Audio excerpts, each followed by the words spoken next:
Bonjour les filles. En tous les cas, aujourd'hui, malgré tous les aléas qu'on a eus, quand j'ai voulu inviter Marie-Laetitia Rousseau sur Facebook en live, on a eu des problèmes techniques. Donc, malgré tout ça, on fait quand même cette interview. On l'a fait sur Zoom, mais comme ça, on vous le partagera sur nos réseaux et vous saurez tout de cette interview, ce qui est quand même important.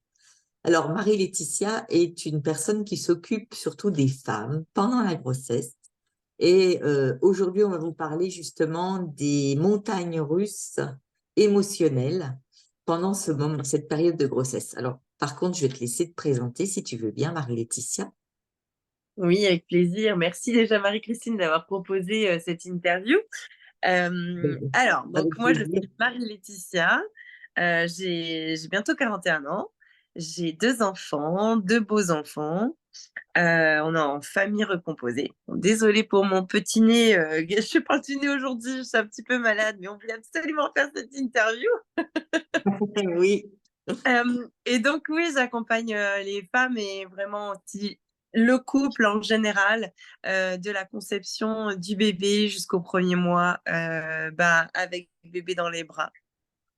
Et l'idée, c'est d'accompagner de manière holistique, donc c'est-à-dire de prendre soin des émotions, de prendre soin du corps, de l'énergie.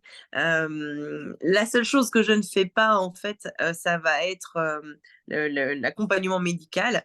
Mais sinon, en dehors de ça, j'accompagne autant dans ce qui va être de la préparation à l'accouchement naturel et physiologique, et en conscience, pour un enfantement au plus proche de notre nature, au plus proche de nos envies. Et vraiment, je milite aujourd'hui pour un accouchement libre.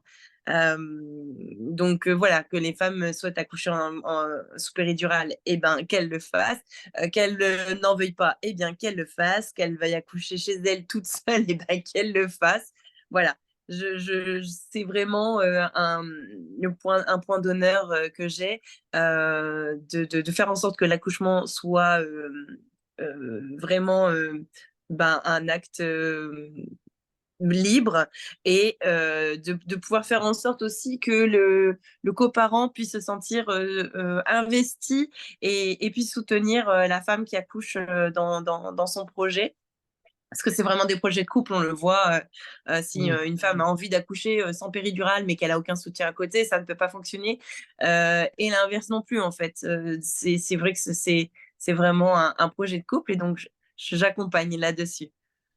Ah ben, c'est super. En tous les cas, c'est vrai qu'un enfant a besoin de ses deux parents et c'est vraiment un projet, comme tu dis, de couple. Tout à fait. Et ça, c'est super de s'occuper des deux parce que le papa aussi peut avoir aussi des émotions qui, de temps en temps, descendent un petit peu. Donc, faut comprendre un petit peu ce qui se passe et puis les rassurer, leur expliquer un petit peu ce que tu peux leur apporter, en fait. Et quelles sont justement ces préoccupations les plus courantes que tu rencontres chez ces femmes enceintes et comment les abordes-tu? Alors, il y a plusieurs choses. Alors, déjà, en fait, quand on est en séance ensemble, j'ai à cœur déjà d'être à l'écoute du moment, de ce qui se passe dans l'instant. Et très, très souvent, on me disait: «Ah bah, alors hier, ça n'allait pas du tout, mais ce matin, super!» Ou alors l'inverse. On est vraiment dans cette histoire de montagne russe émotionnelle. Mm. Mais donc déjà, les premières préoccupations générales, c'est la santé du bébé. Ça, c'est la préoccupation numéro un. Est-ce que mon bébé est en bonne santé à l'intérieur de moi? Ce qui est encore plus questionnant dans le premier trimestre, puisqu'on ne le sent pas encore bouger, son Eh bébé. oui. Mm. Donc, à part les échographies, à part les rendez-vous médicaux pour prendre les constantes, faire une prise de sang, vérifier le taux d'hormones, etc., ce sont des petites choses qui ponctuellement nous rassurent. Mais sinon, ça, c'est la préoccupation première de la femme qui attend un bébé. Mhm. Euh, Par la suite, ça reste encore une préoccupation, même si on sent son bébé bouger, ce qui est rassurant. Mais voilà, ça peut engendrer aussi d'autres choses. Euh, Autre préoccupation, ça va être mais comment je vais gérer ce bébé quand il sera là à la maison? Est-ce que j'ai assez d'espace pour l'accueillir? Est-ce que mon conjoint sera au top?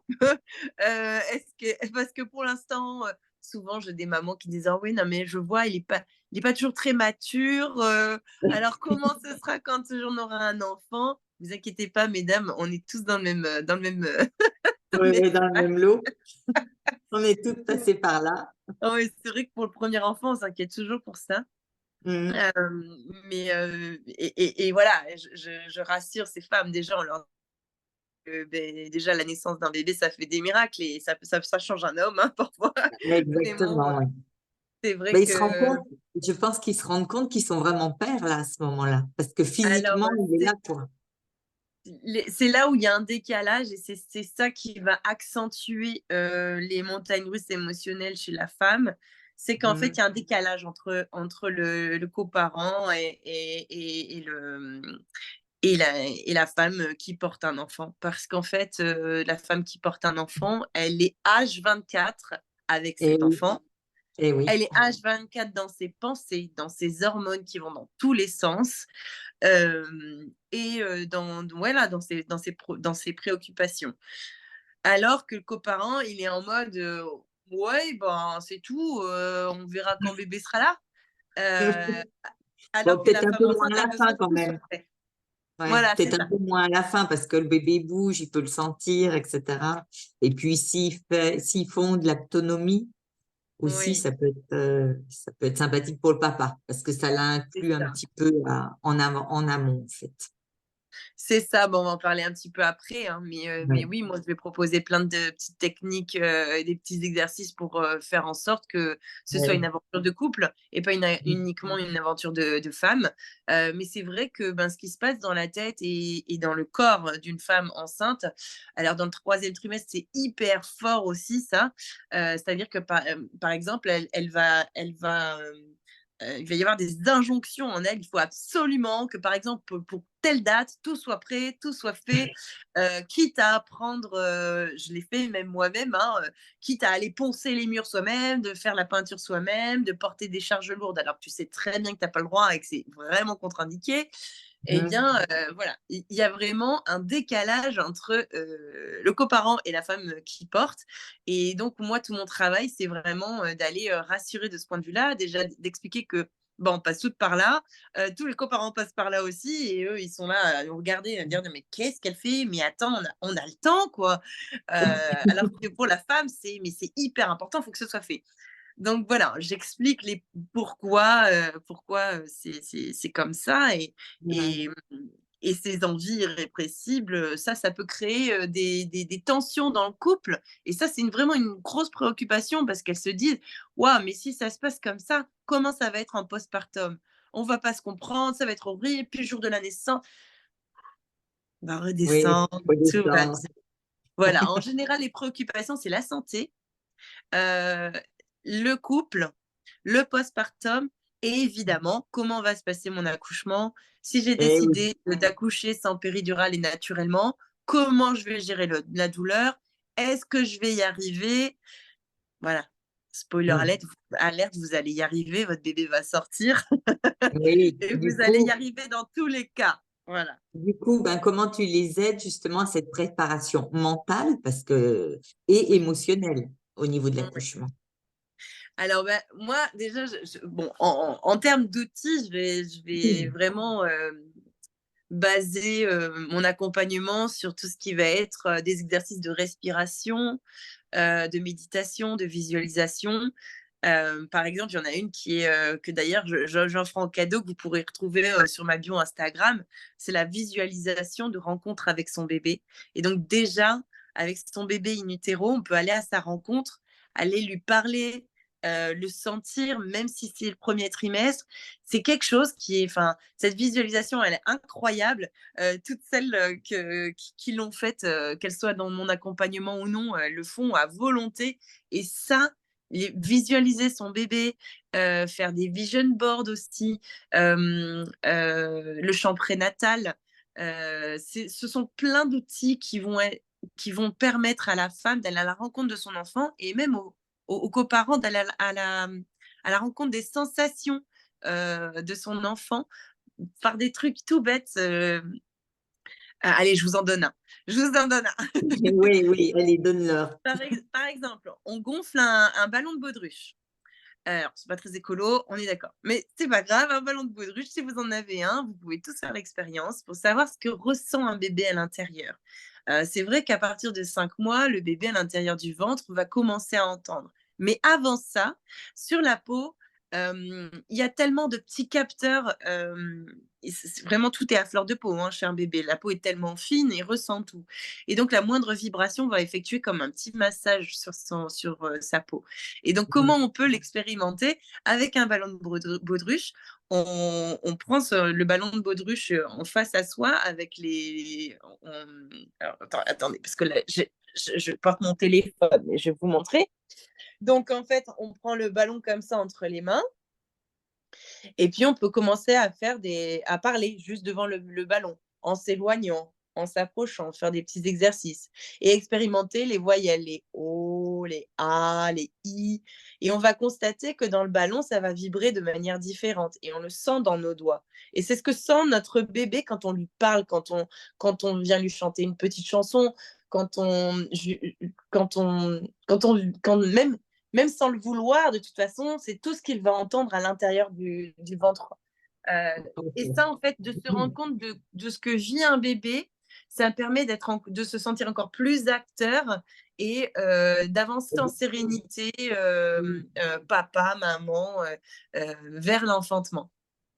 Et puis, bien évidemment, je vais surtout parler aussi de féminin sacré, enfin, d'empuissancement de la femme, en fait, quand elle vient embrasser toutes les parts de soi, quand elle vient traverser vraiment pleinement ses émotions, ses douleurs et lui apprendre en fait que cette douleur, c'est pas juste une douleur comme si on se faisait mal dehors et qu'on se faisait extrêmement mal, j'en sais rien, se casser un bras ou quelque chose qui va être une douleur lancinante qui va rester, c'est quelque part une douleur un peu pour rien. alors que, alors que la douleur qu'on est en train de ressentir quand on va accoucher, eh bien, on sait qu'à la fin, on a un super beau cadeau derrière. Et Ah oui, déjà, ça c'est sûr. et déjà, rien que ça, d'accueillir cette douleur et de se dire que bah, déjà, une contraction, ça dure que 1 minute. Alors, bien sûr, vous allez en avoir plein des contractions. Donc, évidemment, c'est sur la longueur et la durée que c'est difficile, que ça peut être difficile. Mais en se préparant mentalement avec des mantras aussi, avec ces fameuses visualisations qu'on va répéter, eh ben, ça permet d'alléger tout ça et en fait, de reprogrammer nos cellules pour que le jour J, on ait les bonnes attitudes, les bons comportements et Ouais, le bon qu'on soit, mental pour. mm, qu'on Voilà. soit pas affolé en fait, qu'elles savent C'est ça. déjà ce qu'il faut faire pour elles Et, et, et le bébé. en fait, j'accompagne vraiment le coparent à ce qu'il peut faire pendant qu'elle est dans son processus d'enfantement pour qu'elle se sente vraiment en sécurité parce qu'en fait, une femme ne peut accoucher sereinement que si elle se sent en sécurité dans son environnement, que ce soit à l'hôpital, que ce soit chez elle, il faut qu'elle se sente bien, Oui, avec le moins de lumière possible et que son cerveau fonctionne le moins possible. Donc, je vais amener les coparents à faire en sorte qu'elle puisse rester dans sa bulle et de faire un petit peu bouclier et barrière à tout ce qui pourrait être en opposition à son accouchement de rêve, en fait, et qu'elle reste dans son processus. oui, c'est comme ça en fait que tu aides le coparent en fait Ouais, à assister la maman. oui. Mm. Ouais, super. Et peux-tu partager des expériences marquantes où tu as aidé une femme à surmonter justement un défi spécifique lié à la grossesse ou au postpartum? Alors, j'ai eu une maman qui est venue en milieu de grossesse et qui me disait bah là, en fait, on nous apprend qu'il y a peut-être des malformations sur le bébé, mais c'est pas sûr. Et en fait, il n'y avait pas 1 minute de répit pour elle, pour son conjoint.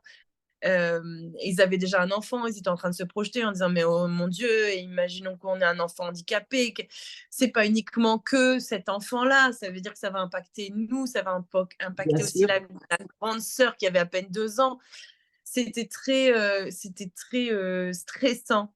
Et en fait, la maman est venue, la maman, future maman, est venue me voir en me disant, mais là, moi, j'ai besoin de gagner en sérénité, et donc, j'y suis allée, on a parlé pendant des heures, je l'ai énormément écoutée. Je lui ai fait faire des exercices de respiration pour pouvoir, ben, aussi, il y a plein de petites Calmer le astuces mental.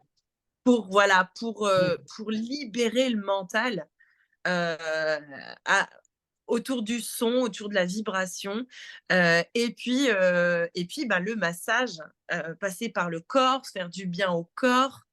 On n'y pense pas assez souvent, mais franchement, mesdames, déjà, toutes les femmes devraient se faire masser régulièrement. Je pense que même tout le monde, hein, même les hommes, Ouais. devraient tous se faire masser parce que quand on prend soin de son corps, quand quelqu'un prend soin de notre corps, se sentir vraiment entouré, sentir de la chaleur, vraiment, ça peut faire des choses magiques. Le massage, la vibration et toutes les bonnes intentions qu'on va donner à une personne, bah, ça peut changer les choses. Au final, ce bébé, il allait très bien. Ça a été juste du stress médical. Aïe, aïe, Heu, aïe. Bah, ouais, tant mieux pour les et parents, oui, ça c'est génial. Ouais. et en fait, elle a réussi à quand même à switcher son mental avant même d'avoir l'annonce du fait que, en fait, tout allait bien. Alors elle me dit: «Bon, peut-être que j'étais dans le déni». Oui, mais bon, ça a marché, et elle s'est libérée une partie, du cerveau, ce qui lui a permis ensuite derrière de pouvoir avoir plein d'astuces pour le jour J, pour le postpartum, Ouais. parce qu'elle sait maintenant comment elle peut faire pour switcher son cerveau. Mais C'est ça c'est super parce que si elle était restée dans cette stress, etc., tu t'imagines le bébé, ce qu'il aurait absorbé? Oui, bah oui. Alors bon, c'est vrai que je fais toujours un peu attention à ça. Alors évidemment, notre bébé, il ressent tout, mais encore une fois, spoiler alerte, votre enfant sentira toujours, même, même à 40 ans, ce que ressent sa maman ou son papa. Donc, en fait, à un moment donné, il y a des choses qu'on ne peut pas éviter. Nous sommes des humains. On a des liens d'attachement, des liens d'amour, et sans amour, on n'avance pas dans la vie. Et Et non. bah, la contrepartie de l'amour, et bien, c'est qu'on ressent aussi toutes les émotions de son père, de sa mère, de ses frères et sœurs, de son conjoint, de sa conjointe, ce qui peut nous amener à effectivement avoir de la tristesse, à vivre les choses, bah, dans son prisme à soi. Mais bon, c'est sûr qu'une maman plus détendue, ce sera toujours mieux pour le bébé, mais en même temps, même à l'intérieur, on ne peut pas les mettre sous globe. Et Et non. il faut accepter aussi, ça fait partie, des choses sur lesquelles bah, je fais avancer les futurs parents. C'est que, ben, de toute façon, on va forcément transmettre des choses à nos enfants, des trucs cool, des trucs pas cool, qu'on le veuille ou non. Et même quand on fait bien, et ben, l'enfant peut aussi le percevoir d'une autre manière, et finalement Et pas oui, bien pour lui. ouais, Donc voilà, on fait c'est toujours comme on difficile. peut. Oui, tout à Et fait. puis le stress, il en connaîtra dans la vie, donc voilà. Mais en tout cas, c'est vrai qu'au plus on va l'atténuer pendant la grossesse, et c'est mon job de vous amener à ça aussi, et bien au mieux c'est. Et oui. Et quels conseils donnerais-tu aux femmes pour maintenir justement cet équilibre émotionnel entre la récupération postpartum et les exigences de la maternité? Oui, alors ça, c'est vraiment le plus gros défi qu'on a, puisque vraiment, même au niveau instinct, au niveau, je pense, que ça s'est transmis de génération en génération, et que c'est même viscéral. Quand on a son bébé, on ne pense plus qu'à lui. Et ça, ça va être, un gros défi pour les mamans d'avoir, de toute façon, je pense que ce moment, il est primordial, Oui, de se dévouer totalement à cet enfant. C'est ce qui fait que justement les liens, mère-enfant vont se développer, l'amour maternel va se développer. Et sans ça, on peut pas bien s'occuper de son enfant. Clairement, c'est vrai. Si on n'est pas dans le lien avec l'enfant, ça arrive très, très, très rarement, mais ça arrive.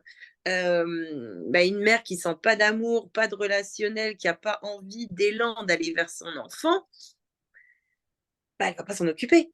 Hein, on le voit dans la Oui, nature c'est sûr. aussi, les chattes qui s'occupent pas de leurs chatons parce que c'est trop bizarre. Bon, bah, parfois, plusieurs portées après, bah là, elles deviennent des très bonnes mamans. Très bonnes mamans. Elles vont s'en occuper, etc. Mais parfois, ça arrive. C'est très, très rare. Mais pourquoi, du coup, ça n'arrive quasiment jamais? C'est parce que vraiment, viscéralement, on est attiré par cet enfant, il faut s'en occuper. Son cri, on ne le supporte pas, donc il faut absolument qu'on subvienne à ses besoins. Ce qui nous met vraiment dans parfois dans une spirale au bout de quelques mois où on se dit mais waouh, en fait, je suis toujours qu'avec lui, je m'occupe pas de moi, il y a personne pour s'occuper de moi Oui, et on ne m'écoute pas en fait. On me pose que des questions sur le bébé et moi on m'en pose jamais. ouais. Et donc c'est là où je vais vraiment vous dire, même si vous n'avez pas pris de doula pendant la grossesse, mais n'hésitez pas à aller voir une doula pour le postpartum. Euh, En fait, la doula, ça veut dire prendre soin de. Elle va prendre soin des personnes qui en ont besoin. Donc, que ce soit pour la maladie, le deuil, la maternité, ou même les règles, parce qu'il y a des femmes qui ont des règles très, très compliquées. Et donc, n'hésitez pas à appeler ces femmes-là, parce qu'elles sont en mesure de pouvoir bah, déjà vous écouter et de Et valoriser votre parole, ouais, vos puisque tu émotions. parles de ça, ces doulas, où est-ce qu'on peut les trouver justement pour que les Ouais, personnes franchement, sachent? vous tapez Doula avec la ville de là où vous habitez, vous allez en trouver. Il y en a de plus en plus. Bon, Euh, super. il y a des annuaires de doula aussi. Vraiment sur Google, vous tapez Doula et votre ville, vous allez trouver. Euh, il y a aussi des doulas. Bah, moi, je fais aussi hein, des séances à distance. Alors, bien sûr, je ne pourrais pas venir vous faire un massage du coup à distance, mais les soins énergétiques aussi, ça marche. Hein. Prendre un soin, prendre un temps pour faire un soin énergétique, même à distance. Moi, je sais que j'envoie toujours, par exemple, un audio avec, Oui. ce qui permet Mm. à la femme de se dire, OK, là, pendant 45 minutes, je ne fais rien et je vais juste écouter mon audio. Je reçois le soin énergétique à distance. Voilà, prendre soin de soi, respirer, ne pas hésiter à aller dehors, de déléguer. Euh, on le dira jamais assez, peut-être que vous ne l'avez pas encore entendu, mais cette phrase, elle est magique et elle est vraie. Il faut tout un village pour éduquer un enfant. Oui. Et on croit qu'on est les seuls à pouvoir répondre à ses besoins. Mais c'est faux, on se raconte des histoires. Oui, on est Et la oui, personne la plus importante. Oui, on est le pilier d'un enfant quand on est sa mère, quand on est son père. Mais euh, cet enfant, il va se construire et grandir aussi grâce à plein d'autres personnes. Donc, exactement. allez voir les grands-parents, les copines, ceux qui vous font du bien. Parfois même juste aller voir dans des lieux d'accueil parents-enfants. On peut trouver d'autres mamans qui ont des enfants du même âge. Discuter, rien que discuter, même si elles ne nous ont pas aidés, discuter avec une femme qui vit la même chose que vous en ce moment, mais Ouais. ça n'a pas de prix. Ça ressource même Oui, si on n'a tout pas à fait. dormi, même si on ne nous a pas pris le bébé. Voilà. Vraiment, c'est de trouver des points ressources, de sortir, de prendre l'air, d'aller dans la nature, au moins mais 1 à 2 heures par jour. N'ayez pas peur, votre bébé va faire son système immunitaire, évidemment bien couvert, même quand il neige. Allez dehors avec votre bébé. Ça va vous aérer l'esprit. Exactement. Et dans ton accompagnement, est-ce que l'alimentation joue-t-il un rôle et comment éduques-tu les femmes justement à ce sujet? Moi, j'ai un rapport à l'alimentation qui est assez particulier parce que j'ai été prise de TCA pendant très, très, très longtemps. Donc, pour ceux qui ne savent pas ce que c'est, les TCA, ce sont les troubles alimentaires. Donc, avec une tendance à Le l'hyperphagie, donc comportement. à la boulimie, en fait, mais sans vomir. Et donc, moi, je pars du principe que de toute façon, ton corps va s'auto-réguler, parce que je me suis guérie de ça. Le corps va s'auto-réguler. Et bien sûr, pendant la grossesse, on va vous dire de te faire très attention, à prendre qu'un kilo par mois, etc. Moi, j'ai envie de vous dire, faites-vous plaisir parce qu'au plus il y a de frustration, parce que j'ai énormément de femmes aussi qui sont frustrées au niveau alimentaire et qui passent une grossesse pourrie à cause de ça. Et donc, à un moment donné, je me dis, mais pourquoi elle ne pourrait pas se faire un petit peu plaisir? Alors évidemment, on fait attention si on a un diabète, on va faire attention à tout ce qui est poisson cru, etc. Mais je pense qu'il y a plein de variations aujourd'hui. Et puis, on fait attention aussi à ce que la chaîne du froid ne soit pas brisée. Je pense Et qu'il y a oui, des endroits où on peut aussi se lâcher la grappe. Je vais quand même avoir tendance à dire d'essayer au maximum de manger le plus naturellement possible des produits bruts. Euh, mais après, mettez tout ce que vous voulez dedans. Enfin, voilà, mais faites vos plats vous-même ou faites-vous préparer des plats. Ça, c'est ce que je vais avoir tendance à dire, d'éviter tous les faux sucres, les aspartames, etc. bien Parce sûr. qu'on le sait aujourd'hui, ça peut créer des fausses couches. C'est là-dessus que je vais mettre le bémol.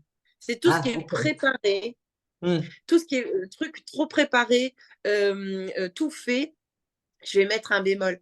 Maintenant, pour une femme qui est alitée et qui ne peut pas se faire à manger ou qui est toute seule la journée parce que le coparent n'est pas là, bah, à un moment donné, faites-vous des plats préparés.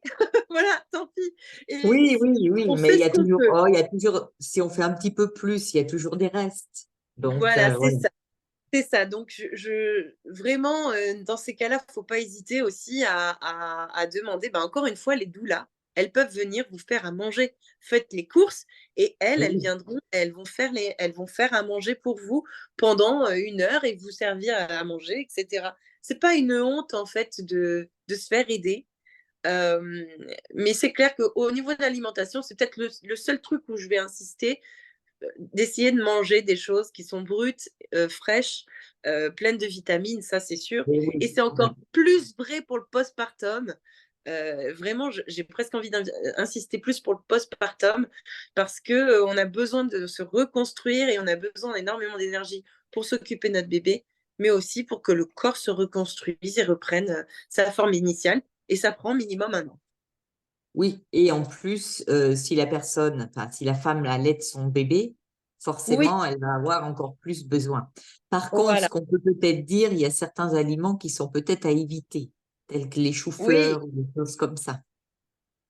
Ah ben, alors en fait, ça dépend. Ça Parce qu'il dépend. y a parfois des bébés qui peuvent être fragiles et du coup, ça fait un torboyau, quoi, pour eux. Alors ouais, ça, pour le postpartum, oui.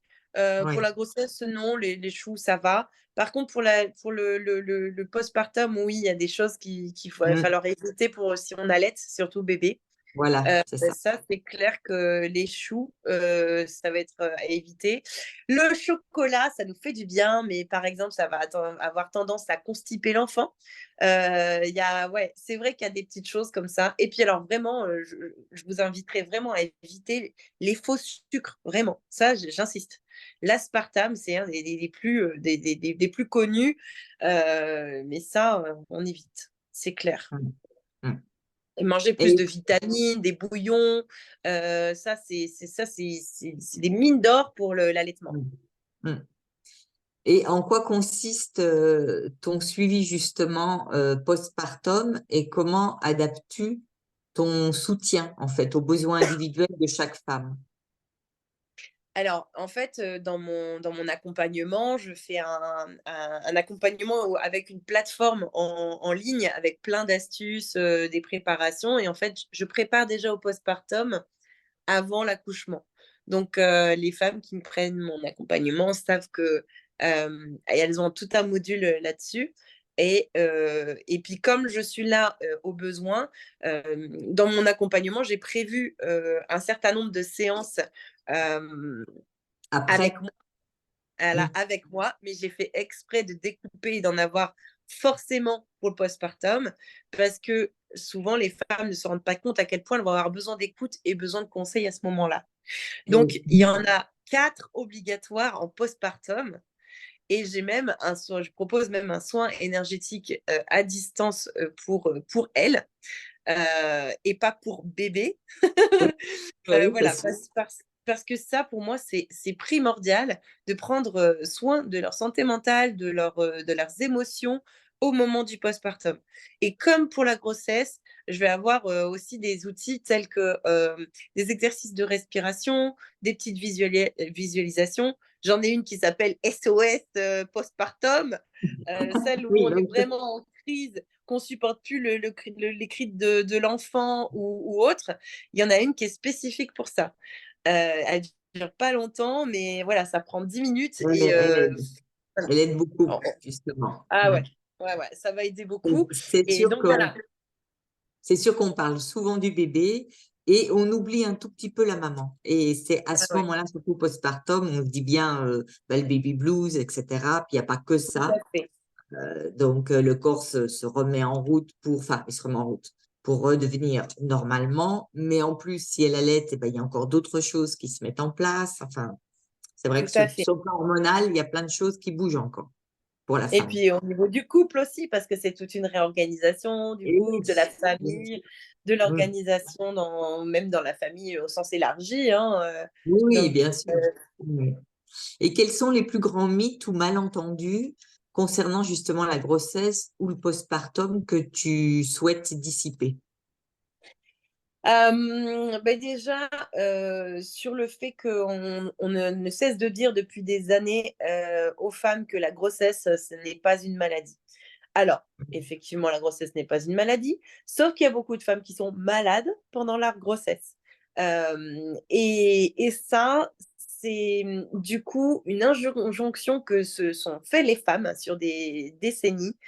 Moi-même, je l'ai vécu parce qu'au début de ma première grossesse, je me suis dit: «OK, la grossesse, c'est pas une maladie, la grossesse, c'est pas une maladie, la grossesse, c'est pas une maladie. Donc il faut absolument que je montre à tout le monde que je suis forte, que je suis comme Ouais. avant et et donc le problème de ça, c'est que vous allez faire comme si vous n'étiez pas enceinte.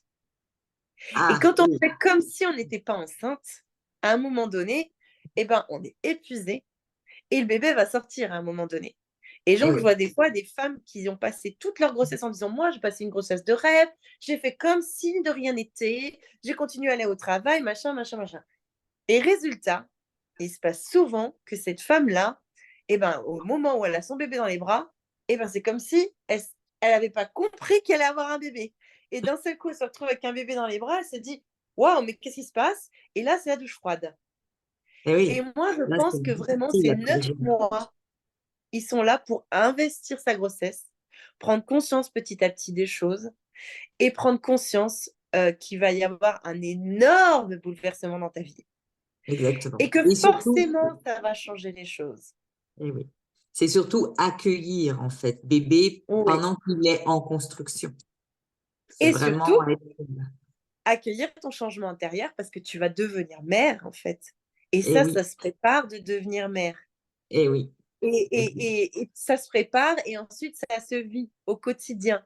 Et tous les jours, tu vas être une mère différente pour ton enfant. Donc, Et c'est tellement c'est beau. mais oui, c'est tellement beau, bien sûr, mais c'est un bouleversement. Sauf que si pendant 9 mois, tout le temps de prendre conscience petit à petit. Franchement, je vois beaucoup de femmes en postpartum qui, sont, vraiment à la limite de la dépression ou en dépression et Ouais, qui disent: «Mais en fait, je je regrette de ne pas avoir mieux vécu ma grossesse, de ne pas avoir pris le temps de me poser, d'aller dans des magasins, de machin». Elles ont pris des trucs à la va-vite sur Vinted ou parce qu'elles ont récupéré des fringues, elles ont rien choisi, elles sont pas allées enfin, c'est tellement important. Donc ça, ce truc de la grossesse, c'est pas une maladie, bah non. Par contre, c'est un état de 9 mois. 9 mois dans ta vie, c'est que dalle, mais par contre, c'est énorme pour pouvoir te préparer. eh oui, Il y a plein de choses, hein, au niveau du postpartum, vous allez recevoir, tellement de conseils que tu as pas envie de recevoir alors que tu as rien demandé à personne. Hem Laisse-le pleurer. Non, un enfant qui pleure, c'est qu'il a un besoin et puis toi, quand tu pleures, bah, t'aimes pas rester toute seule dans ton coin. Enfin, on aime bien aussi être entouré. Nous-mêmes, on dort avec notre conjoint, notre femme, notre mari. Enfin, on est jamais seul en fait. Et par contre, on va exiger qu'un enfant qui est resté pendant 9 mois dans notre ventre tout le temps, sans connaître le besoin, parce que tous ses besoins sont assouvis au moment où il en a Bien besoin. sûr. Ouais. Et là, il découvre qu'il a énormément besoin d'un coup et il faudrait le laisser tout seul dans un lit ou dans un transat. Mais non, non, portez votre enfant, donnez-lui de l'amour autant que vous voulez. Prenez-le avec vous si si vous en ressentez le besoin et s'il en ressent le besoin la nuit. Je, je, j'ai envie de dire, voilà, on donnera jamais trop d'amour à quelqu'un. C'est faux, ça. Ça, faut arrêter. Et ça n'en fera pas un enfant plus dépendant. Justement, un enfant qui est porté et à qui on, on donne ce dont il a besoin, il va être nourri et physiquement, hein, par exemple de Oui, lait, bien sûr. euh, mais aussi d'amour, ce qui fait qu'à un moment donné, euh, il sera beaucoup plus autonome qu'un autre enfant qu'on a laissé sur le côté presque, parce Oui, qu'il ne faut pas trop le porter. C'est-à-dire qu'il s'est tellement nourri de confiance en lui, au plus on s'occupe d'un enfant, au plus il se dit, OK, j'ai de l'importance, j'existe, je suis aimé, je suis touché, j'existe. Et donc, il sait qu'il va pouvoir toujours revenir en cas de besoin parce que ses besoins seront assouvis. Et ça va lui donner encore plus envie d'aller à l'extérieur et plus de curiosité. oui, c'est vrai ça. Et comment encourages-tu justement ces femmes qui ont accouché, donc, à prendre soin d'elles et à reconnaître vraiment leurs propres valeurs pendant cette période de ce changement? Parce qu'on voit bien, tout à l'heure, tu as parlé des massages, etc. Et c'est vrai qu'en Asie, bah, tout le monde se fait masser, en fait. C'est vrai. C'est vrai, c'est quelque chose qu'on bah, alors en plus avec cette histoire de Covid, il y a quelques années là, qui Ouais. nous a poursuivis, ça nous a extrêmement marqué et le fait de mettre de la distance entre soi et les gens, ça nous a impacté, mais je pense qu'on ne mesure pas encore aujourd'hui l'impact que ça a eu sur tout le monde et il y a des gens du coup qui aujourd'hui, ne supportent pas être touchés. À mon sens, c'est qu'il y a quand même quelque chose de problématique. Parce qu'on est des êtres sociaux. On est des êtres en interdépendance. Donc, rien ne nous empêche d'être autonomes dans la vie, de vivre nos affaires Bien chacun de notre sûr. côté, même parfois avec le conjoint. Moi, j'en vois dire ah ben voilà, moi je passe 3 semaines à Bali, et puis bah, moi, mon chéri, il était là, il travaillait. Ça ne nous pose aucun problème. On est un être, enfin, on s'aime, on est équilibré. C'est pas parce qu'on part pas en vacances que, ok. Euh, c'est bien, on peut être autonome et justement de se permettre de faire les choses en dehors des autres et de prendre soin de soi en voyageant, prendre soin de soi en allant se faire masser, prendre soin de soi en allant juste se promener une demi-heure parce que là, on ne supporte plus les pleurs de l'enfant. Mais c'est hyper important parce que j'explique toujours, j'imagine que vous avez déjà dû voir quelques vidéos, bon, sinon je vous explique, mais un verre, en fait, imaginez que votre énergie soit contenue dans un verre, ok? Si votre énergie, vous la donnez à votre enfant, ok? Vous êtes éclaté, vous vous reposez pas. Le lendemain, vous avez quand même dormi 1 heure, hop, vous avez repris un petit peu en énergie. Sauf que le lendemain, on va vous reprendre beaucoup, beaucoup, beaucoup, beaucoup, beaucoup d'énergie. Et si vous vous ressourcez jamais, si vous ne refaites jamais le plein d'énergie, qu'est-ce que vous allez donner à votre enfant? Eh bien, je vais vous le dire, à un moment donné, vous ne pourrez plus rien donner. Plus rien. Et le verre est C'est, vide. le verre est vide. Et pour vous, et pour votre enfant. Et vous finissez comment? Ben, en dépression, pas bien, au bout du rouleau. Et voilà. Et en plus, vous culpabilisez parce que vous ne répondez pas aux besoins de votre enfant. Donc, au plus vous allez prendre des moments pour vous, au plus vous allez pouvoir donner de l'énergie de qualité à votre enfant et à votre Exactement. conjoint et à vos amis. Oui, à Voilà, tout le monde. Il faut voilà, vraiment penser à soi, la femme tout le qui temps. vient d'accoucher. faut vraiment qu'elle pense aussi à avoir des moments rien que pour elle. Parce C'est qu'il ça. faut, comme tu le dis très bien, se ressourcer. Et Dieu sait que moi, on est sur le plan émotionnel, effectivement, c'est ce que j'explique, c'est hyper important. Bien connaître ses besoins, ses valeurs aussi, par rapport Oui, à ses besoins, c'est quand même quelque chose de fondamental. Et ensuite, vraiment se nourrir de ça. Vraiment de nos besoins, on a oui, besoin de les nourrir. Si c'est pas nous qui tout les à fait. nourrissons, qui va le faire à notre place? Personne. Mais Donc, c'est personne. important. C'est important, effectivement, l'image du verre est très sympa. Ce que tu viens de dire, c'est que il faut vraiment remplir ce verre d'énergie positive et sur le plan émotionnel, ça va tellement, et d'énergie, ça va tellement nous regonfler, nous revitaliser que ben, on va pouvoir donner plein de choses autour de nous, notamment au bébé, puisque C'est aujourd'hui, ça. il s'agit de ça. Voilà. Et puis, vous inquiétez pas, enfin, votre enfant va pas mourir en 1 heure si vous n'êtes pas là, en fait. Oui, Je dis tout ça. Et, enfin, et oui, on laisse pas un enfant pleurer, mais en même temps, quand on n'y arrive plus, euh, s'il pleure, c'est pas grave. Mettez-le oui, dans un endroit en sécurité, il pleure, vous ne supportez plus les cris, vous n'allez plus bien. Ne serait-ce que ouvrir la fenêtre. Il y en a, alors, ça peut paraître cruel, mais il y en a qui utilisent ça et je me dis que pour certains, ça peut les sauver à utiliser avec parcimonie parce que pour moi, il faut écouter son enfant. Oh, alors, c'est bon, je suis toujours là? Ouais. oui, oui, oui. Il y en a qui mettent des casques, qui prennent des casques anti-bruit et de se mettre Ah, avec ce casque anti-bruit 10 minutes. Franchement, faites ça. 10 minutes, casque anti-bruit. Vous ouvrez la fenêtre si vous n'avez pas de jardin. Sinon, si vous allez dans le jardin. 10 minutes, vous prenez l'air et vous fermez les yeux. Et ben ça, c'est une ressource indispensable, hein. On n'y pense pas. Ouvrir une fenêtre, mettre sa tête à l'air, ça oui, va vous ressourcer. Et c'est vrai. ça peut être bête, mais même compter jusqu'à 10. 10 respirations. Voilà. Faire ça 10 fois, ça peut déjà vous sauver. Et c'est du temps pour soi. Et c'est 10 Et secondes, oui, 10 respirations, 3 minutes, 10 minutes. C'est rien, ça paraît rien, mais ça peut changer la donne derrière. et oui, c'est sûr. Comme la cohérence cardiaque aussi, ça peut justement Ben, calmer le mental, calmer et se ouais, recentrer sur soi. C'est vrai. ouais.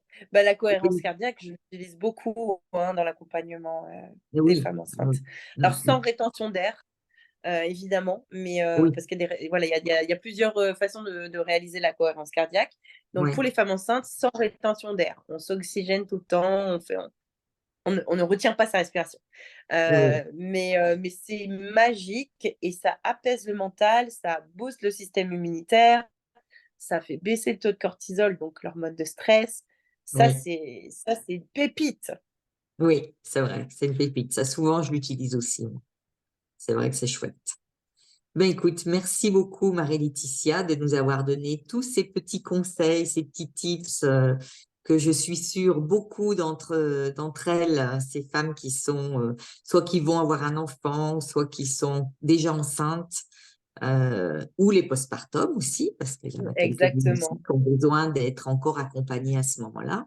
Et effectivement, comme tu dis, parfois on oublie un peu, mais c'est quand même tellement important d'avoir des conseils à ce moment-là quand on a notamment notre premier enfant. Là, c'est vraiment parce qu'on ne sait pas comment ça se passe, donc c'est bien d'être aussi C'est accompagné. ça. En tous les cas, C'est merci vrai. beaucoup Marie-Laetitia d'avoir accepté mon interview en tous les cas aujourd'hui. Et puis, Ben, avec oui, plaisir. En tout cas, ben, n'hésitez pas à aller. Moi, je suis plutôt sur Instagram. Donc, mon oui. compte, c'est mad.doula.holistique, holistique avec un H. Et vous Et qu'est-ce que trouverez en fait le lien dans ma bio qui va vous amener vers cette fameuse visualisation pour aller à la rencontre de son ouais, bébé. ça, c'est le Et cadeau que tu offres, du coup. voilà, exactement. Et la semaine prochaine, je fais 4 jours euh, pour, euh, donc 4 jours qui s'appellent Enfanter en douceur. Donc c'est 45 minutes tous les jours où je vais vous expliquer comment est-ce qu'on peut enfanter en douceur Alors là, et prendre soin donne de les soi. dates, parce que les gens, on ne sait pas à quel moment ils vont regarder. C'est le 20, ah oui, alors c'est 22 avril, ça commence le 22 avril, 22, 23, 24. 25 Voilà, avril. super. Et voilà, ça va être trop chouette, j'ai hâte. J'ai hâte de toutes vous rencontrer. Vous pouvez venir avec les coparents. Voilà, on est tous les bienvenus. Je vais expliquer les étapes de la grossesse, évidemment. Je vais donner quelques petites astuces, des petits tips. Et pour le jour de l'accouchement, et puis pour la grossesse et le postpartum. Donc voilà, si vous avez envie, c'est totalement gratuit. C'est une semaine pour aller à la rencontre de son bébé et comment investir cette grossesse et la vivre au mieux en pleine conscience. Bah, super. Merci beaucoup en tous les cas. Merci à toi, Marie-Laetitia. Et Avec puis, plaisir, bah, merci. on vous Martine. souhaite à toutes une belle journée ou une belle soirée. Tout dépend à quelle heure vous regarderez ce Zoom. Voilà. Oui, Merci en tous les cas. merci beaucoup.